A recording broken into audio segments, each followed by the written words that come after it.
Hello बच्चों, मैं रोहित प्रोजी स्वागत करता हूं एक बार फिर से आपके अपने यूट्यूब चैनल स्टडी अल्फा पर। हमने पिछले लेक्चर में बात की थी एक्सरसाइज 8.2 क्वेश्चन नंबर 1 to 6 और उम्मीद कर रहे हैं हम कि आप अच्छे से मेहनत कर रहे होंगे, घर पर पढ़ रहे होंगे, जिससे कि आपका रिजल्ट अच्छा रहेगा। आप सीबीएसई बोर्ड्स के लिए तैयार हो रहे होंगे। बहुत अच्छे से आप लोग मेहनत कर रहे हैं, हम उम्मीद करते हैं।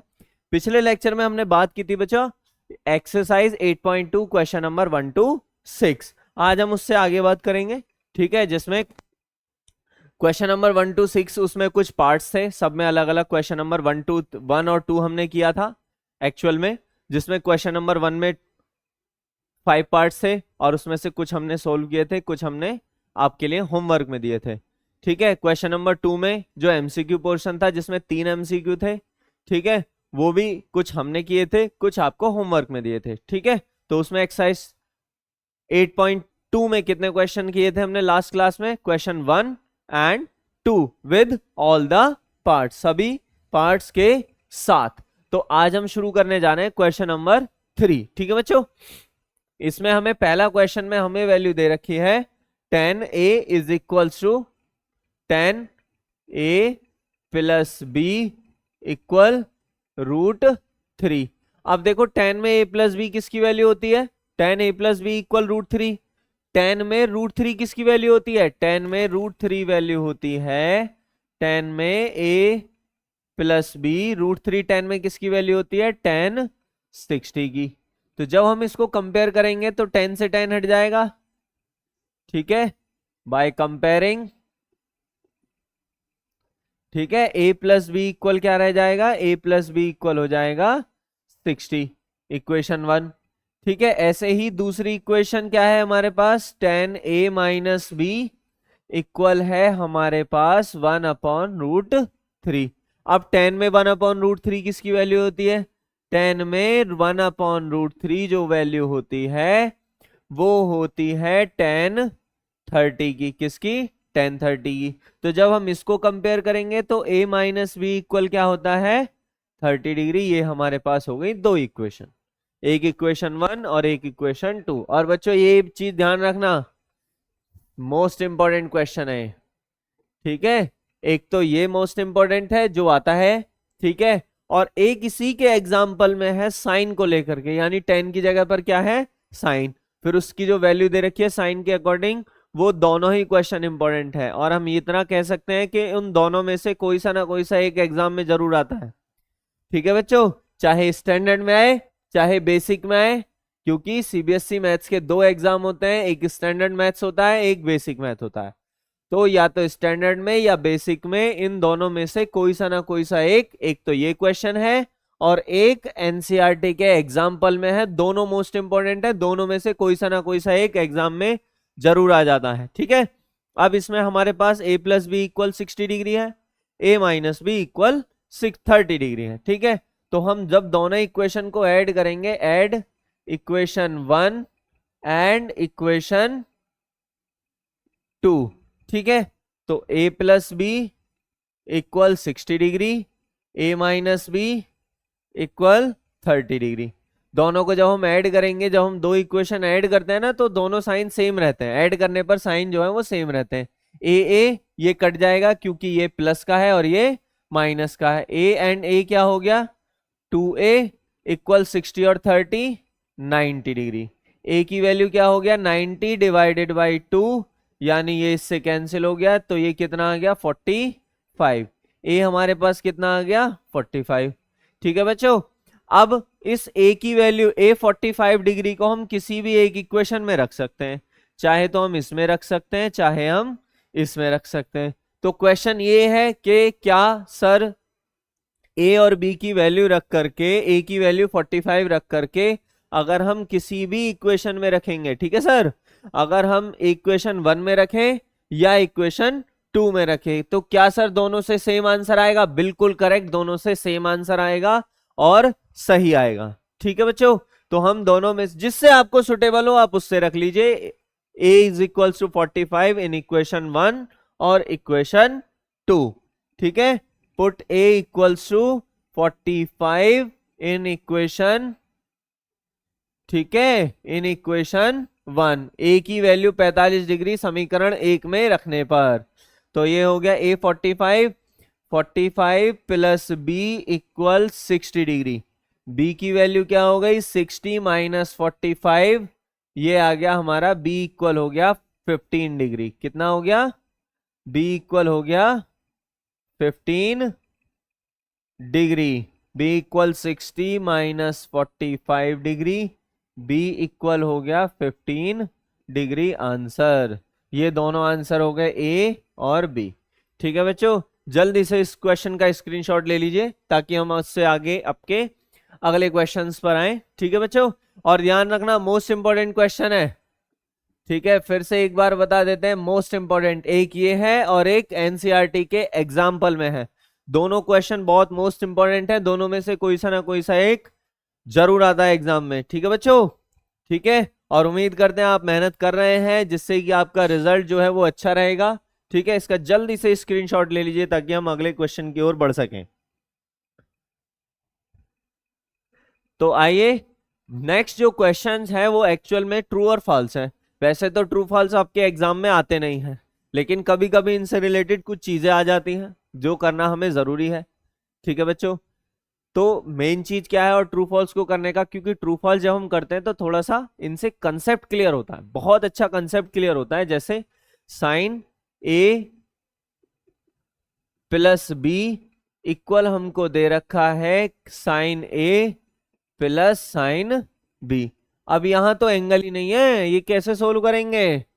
ठीक है बच्चों, यहां तो एंगल ही नहीं है, तो इसको कैसे करना है, हम इसमें ए और बी की आप कोई सी भी वैल्यू रख सकते हैं भाई, क्योंकि चैप्टर जो है वो ट्रिग्नोमेट्री का है। ठीक है, और एक्सरसाइज जो है वो स्पेसिफिक एंगल से है। तो स्पेसिफिक एंगल कौन कौन से हैं, 0, 30, 45, 60 और 90। तो हम यहाँ पे दो एंगल रख लेते हैं, 30 और 60। ठीक है बच्चों, 30 और 60 रखने के लिए हम 30 और 45 भी रख सकते हैं, लेकिन फिर जब 30 और 45 जो हम रखेंगे तो यहाँ पे 30 और 45 रखते ही ये कितना बन जाएगा, 75 बन जाएगा। लेकिन अकॉर्डिंग टू क्लास टेंथ के कंसेप्ट के अकॉर्डिंग आपके पास अभी साइन 75 है नहीं। ठीक है बच्चों, इसीलिए हम कौन कौन सी वैल्यू रखेंगे, लेफ्ट हैंड साइड इसमें रख लेते हैं और राइट हैंड साइड उसको बाद में सोल्व कर लेंगे। साइन 30, ए क्या ले लिया हमने, ए ले लिया हमने 30 और बी ले लिया हमने 60। ठीक है, तो 30 प्लस 60 कितना हो गया, ये हो गया हमारा साइन 90 डिग्री। और साइन 90 की वैल्यू क्या होती है, साइन 90 होता है 1। ये तो हो गया लेफ्ट हैंड साइड। अब आते हैं हम right hand side. Right hand side क्या है, साइन ए प्लस साइन बी। अब ए हमने कितना लिया है 30 डिग्री और बी कितना लिया है 60 डिग्री। तो साइन 30, ठीक है, प्लस साइन 60 डिग्री। साइन 30 कितना है हमारे पास, 1/2 प्लस साइन 60 √3/2। दोनों को ऐड करेंगे 2, एलसीएम 1 प्लस √3। ठीक है, ये तो ऐड ही नहीं हो सकता, हो जाएगा, नहीं हो सकता। क्यों नहीं होगा, क्योंकि एक तो रेशनल है, 1 is rational and √3 is an irrational. और sum of rational and irrational, sum of rational and irrational is always, rational भी हो सकता है और इरेशनल भी हो सकता है। बहुत सोचते हैं कि जब रेशनल और इरेशनल को ऐड किया जाएगा तो वो हमेशा इरेशनल ही आएगा, जरूरी नहीं है। ठीक है, हम इस बात को प्रूव कर सकते हैं, जैसे -√2 और +√2 दोनों को ऐड करेंगे तो क्या बनेगा, दोनों बनेगा 0, और 0 क्या होता है हमारा, रेशनल होता है। ठीक है, तो दो रेशनल और इरेशनल, ठीक है, ये तो दोनों क्या है, ये इरेशनल है। इरेशनल को जब हम ऐड करेंगे, ठीक है, इरेशनल को जब हम ऐड करेंगे तो वो क्या होगा, रेशनल भी हो सकता है और इरेशनल भी हो सकता है। लेकिन अब इस क्वेश्चन में आए, ठीक है, एक तो रेशनल है और एक इरेशनल है। ठीक है, एक रेशनल है और एक इरेशनल है, और ये इसको जब हम ऐड करेंगे तो ये क्या बनेगा, ये बनेगा हमारा इरेशनल। ये क्या बनेगा, इरेशनल, 1+√3 और ये क्या है हमारा 1, तो एक तो 1+√3 तो देखने में ही वैसे भी इक्वल नहीं लग रहा, तो ये क्या है LHS not equals to RHS, इसीलिए इसमें क्या आएगा, इसीलिए इसमें आएगा फॉल्स, क्या आएगा इसमें फॉल्स। ठीक है बच्चों, और ये जी जो हम बता रहे हैं कि sum of to irrational numbers, देखो यहां पे जब रेशनल और इरेशनल को ऐड कर रहे हैं तो क्या आ रहा है, इरेशनल आ रहा है। जब हम रेशनल और दोनों ही रेशनल को, दोनों ही, ये क्या है इरेशनल है, ये भी इरेशनल और ये भी इरेशनल, और इन दोनों को ऐड कर रहे हैं तो वो रेशनल भी हो सकता है और इरेशनल भी हो सकता है। और वो इरेशनल कब होगा, एक तो यहां पे ये दोनों सेम है पहली बात, और एक पॉजिटिव में है और एक नेगेटिव में, इसलिए क्या आया है रेशनल आया। लेकिन अगर दोनों डिफरेंट होंगे, मतलब क्वेश्चन कभी कभी वैसे आता नहीं है, ठीक है, लेकिन जब क्वेश्चन होगा कि sum of two different irrational number, sum of two different irrational number is always irrational, और यहाँ पे तो सेम है, डिफरेंट जब आएगा नहीं तो वो अलग अलग, उसमें आप ऐसे पहचान सकते हैं। आप एक एक एग्जाम्पल ले लीजिए, एग्जाम्पल आपको मिलते ही, ठीक है, थोड़ा सा दिमाग लगा करके आप एग्जाम्पल ले लीजिए, सारी कंडीशन बना लीजिए, आपको क्लियरली पता चल जाएगा कि रेशनल है या इरेशनल है। ये इसलिए बता रहे हैं क्योंकि आपके जो चैप्टर 1 है, चैप्टर 1 जो है ना वो किससे है, वो आपका रियल नंबर है, और रियल नंबर में सब आता है, रेशनल भी आता है और इरेशनल भी आता है। ठीक है, अब आते हैं second, the value of sine theta increases as theta increases, मतलब इसमें ये है कि अगर साइन थीटा की वैल्यू बढ़ेगी कब, जब थीटा बढ़ेगा। ठीक है, तो इसको हम चेक कर लेते हैं, वैसे तो ये ट्रू है, ठीक है, वैसे तो ये ट्रू है, लेकिन कैसे है भाई, साइन 0 की वैल्यू क्या होती है, साइन 0 की वैल्यू होती है 0, साइन 0 डिग्री की वैल्यू क्या होती है 0 होती है। साइन 30 की वैल्यू क्या होती है, साइन 30 होता है हमारे पास, साइन 30 क्या होता है हमारी वैल्यू 1/2, ठीक है, ये तो 0 है, ये हो गया हमारा 0.5।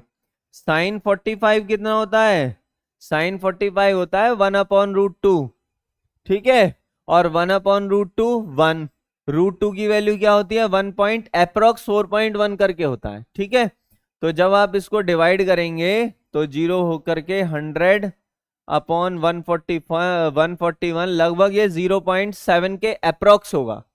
ठीक है, तो पहले 0, फिर 0.5, फिर 0.7, साइन 60 की वैल्यू कितनी होती है, साइन 60 होता है √3/2, √3 की वैल्यू क्या होती है 1.773 डिवाइडेड बाई 2, अप्रोक्स वैल्यू है। ठीक है, तो ये कितना होगा, ये होगा आपका 0.86 करके, अप्रोक्स इतना होगा। ठीक है, फिक्स तो नहीं है, अप्रोक्स है। और साइन 90 कितना हो गया, साइन 90 हमारे पास होता है 1, तो पहले 0 हुआ, फिर 0 से बढ़ के 0.5 हो गया, फिर उससे बढ़ के 0.7 हो गया, फिर 0.8 हो गया, फिर लास्ट में आ गया 1। तो जैसे जैसे पहले 0, 30, 45, 60, 90, थीटा क्या होता है, थीटा होता है एक एंगल, अब वो 0 था पहले तो 0 थी वैल्यू, जैसे ही 30 हुआ एंगल बढ़ गया 0 से 30, 30 प्लस हो गया तो वैल्यू बढ़ गई, फिर 30 से 45 हो गया तो वैल्यू बढ़ गई,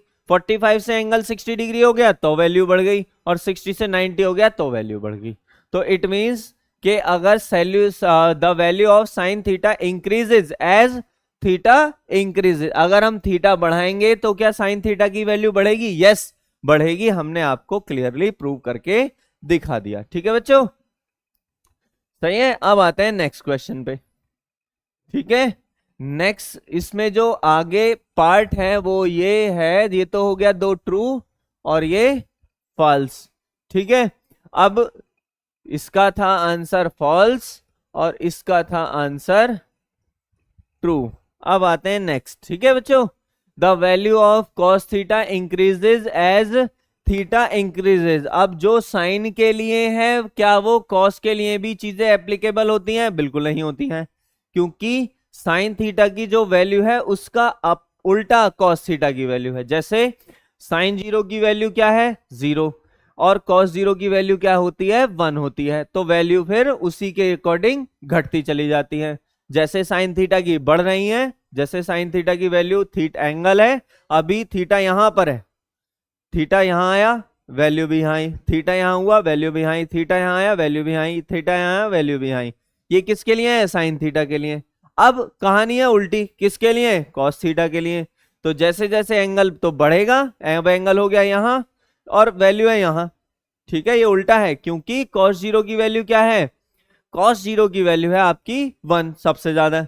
अब जैसे जैसे एंगल बढ़ा ये नीचे आया, एंगल बढ़ा ये नीचे आया, एंगल बढ़ा ये नीचे आया, इस तरीके से वैल्यू बढ़ती चली जाएगी, ठीक है।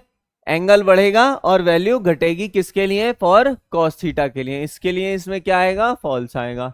अब इसमें यह बोला है कि sine theta is equal to cos theta, sine theta equal cos theta, ये वाला स्टेटमेंट जरूर पढ़ना है। For all value of theta, क्या सभी थीटा के लिए, थीटा मतलब angle 0 degree, 0 degree, 30 degree, 45 degree, 60 degree और 90 डिग्री, 0, 30, 45, 60 एंड 90, क्या सभी वैल्यू में साइन और कॉस सेम होता है? बिल्कुल नहीं होता है।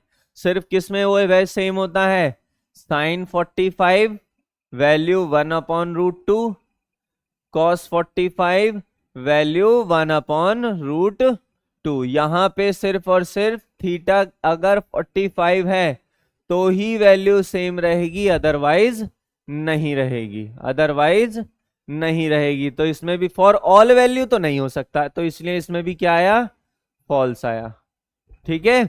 अब लास्ट है आपका cot A is not defined as A equals to 0, बिल्कुल है, क्योंकि भाई साइन 0 की वैल्यू क्या होती है, साइन 0 की वैल्यू होती है 0, कॉस 0 की वैल्यू क्या होती है, कॉस 0 की वैल्यू होती है 1, ठीक है। अब सर वैल्यू तो कॉट की पूछी है, आप साइन और कॉस की क्यों बता रहे हैं, क्योंकि साइन और कॉस से हम वैल्यू किसकी निकालेंगे, tan 0 की। क्यों, वो कैसे निकलेगी, वो तो ऐसे निकलेगी साइन 0 अपॉन कॉस 0, ये फॉर्मूला है ना, tan equals to sine theta upon cos theta, sine 0 0 और ये 1, 0 डिवाइडेड बाई 1 कितना आ गया, 1 आ गया। अब tan का उल्टा क्या होता है, ठीक है, 0/1 क्या हो जाएगा, देखो यहाँ पे 0/1 क्या होगा, 0/1 होगा हमारा 0, क्या होगा 0/1 क्या होगा 0 होगा। अब tan 0 आ गया हमारा 0, ठीक है, tan 0 क्या हो गया 0 हो गया। तो tan का उल्टा क्या होता है, tan का उल्टा होता है cot, तो 0 का हम उल्टा करेंगे तो क्या बनेगा, तो वो बनेगा हमारा नॉट डिफाइंड, ठीक है। If cot a is not defined for a equals to 0, correct, अगर cot 0 है तो वो क्या होगा, वो होगा नॉट डिफाइंड। क्यों होगा, क्योंकि जब tan 0 0 है और tan 0 का उल्ट रेसिप्रोकल cot 0, और cot 0 क्या होगा, 0 का हम रेसिप्रोकल कर नहीं सकते, तो वो क्या होगा नॉट डिफाइंड। सो इसमें भी क्या आएगा, ट्रू आएगा, ठीक है बच्चों। यानी यहां पर आपकी पूरी एक्सरसाइज खत्म हो गई। अब सबसे जो नेक्स्ट एक्सरसाइज है, ठीक है, जो नेक्स्ट एक्सरसाइज है वो है, वो कंसेप्ट आप सुनते जाइए, वो है हमारा टिग्नोमेट्री आइडेंटिटीज। क्या है, आइडेंटिटीज, ठीक है। और ये जो पूरी एक्सरसाइज है, एक क्वेश्चन, 1 क्वेश्चन आप लिख के ले लीजिए, सीबी आपके एग्जाम में जरूर आता है, ठीक है, और अब तक नहीं आया तो इस बार आएगा, ठीक है। एक क्वेश्चन जरूर आता है ट्रिग्नोमेट्रिक आइडेंटिटी से रिलेटेड। सर कितने मार्क्स का आता है, या तो 3 मार्क्स में आएगा, या 5 मार्क्स में, या 2 मार्क्स में, इन तीनों में से कोई सा ना कोई सा, ज्यादातर चांसेस 3 मार्क्स के हैं, और डेफिनेटली आएगा जरूर, ठीक है, दिमाग के लिखने इसलिए बहुत जरूरी है, ठीक है। और जिनके पास बेसिक है वो तो एनसीईआरटी के इसके 5 जो लास्ट क्वेश्चन है उसमें 10 पार्ट है, वो 10 पार्ट कर लेना, 10 में से ही कोई सा एक आएगा, ठीक है बच्चों, सही है। बाकी इससे डीप नॉलेज के लिए आप हमारे चैनल को शेयर करें, लाइक करें और सब्सक्राइब करें, ठीक है। ताकि स्टडी अल्फा आपको ऐसी छोटी छोटी एग्जाम से जुड़ी हुई जानकारी देता रहेगा। इसके लिए आपको क्या करना पड़ेगा, आपको हमारे स्टडी अल्फा को लाइक शेयर एंड सब्सक्राइब करना पड़ेगा। ठीक है बच्चों, आगे की क्वेश्चंस, आगे के कंसेप्ट के लिए, ठीक है, रेडी रहें स्टडी अल्फा पर। मिलते हैं अगले लेक्चर में।